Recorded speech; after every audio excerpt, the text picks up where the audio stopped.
اگلا چیپٹر ٹیلیمیکس اور سمندر کا سفر۔ ٹیلیمیکس بیچارہ کچھ کرنا چاہتا ہے تو سب سے پہلے تو وہاں کے سب لوگوں کو بلا لیتا ہے، بتاتا ہے کہ مجھے مدد کرو، یہ لوگ تو ستیہ ناش کا کہتا ہے، حیات کی اسیری پر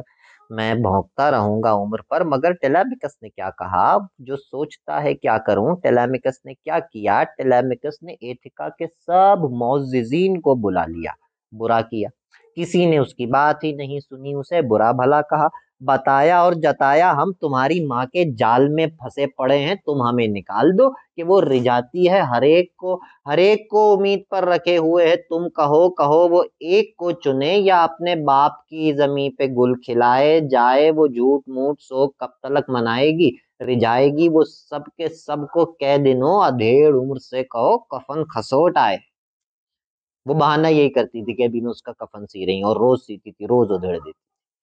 ٹیلیمیکس کے پاس اب سوائے اس کے کوئی راستہ نہیں کہ وہ سمندروں کا رخ کرے، وہ باپ کے عظیم نقش پا پہ چل پڑے، وہ نقش پا جو پانیوں پہ مہر ہے۔ ٹیلیمیکس چلا گیا سمندروں کی گود میں، یولیسیس کی کھوج میں، یولیسیس جو اپنے آدمی گنوا کے بھی، انہیں سور بنا کے بھی، بلی چڑھا کے بھی سفر میں ہے، خداؤں کی نظر میں ہے، ایک اپسرا کے گھر میں ہے، مگر یہ صرف بادشاہ کو خبر ہے وہ سفر میں ہے، سفر میں قید بادشاہ۔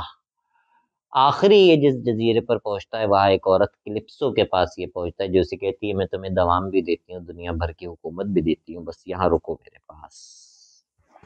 اس میں بھی یہی ہے کہ کلپسو کے ساتھ بادشاہ کا کوئی تعلق ربط نہیں بن پاتا، تو اگین ادھر نظم میں کوئی کنیکٹنگ ڈیوائسز، کوئی حروف جار نہیں ہے۔ کریہ صورت سیاہ عورت سفید پنجرہ خیال رنگین، سست لمحے وصال مستی فراق ہستی عجیب وحشت غلیظ راحت کریہ صورت غریب عورت قریب بالکل قریب 70 نفیس آنکھیں کثیف چہرے خفیف باہیں نحیف آہیں قدیم بے حد قدیم باتیں نئی سلاخیں وہی نگاہیں برہنہ تصویر آہ تقدیر قید بندش لباس زنجیر کون جذبات کیا تقاضا ضعیف اعضا وہی طریقہ نیا پرندہ سیاہ پنجرہ قرار میرا فرار میرا سفید عورت وجود گمسم تمام تم خبیث عورت۔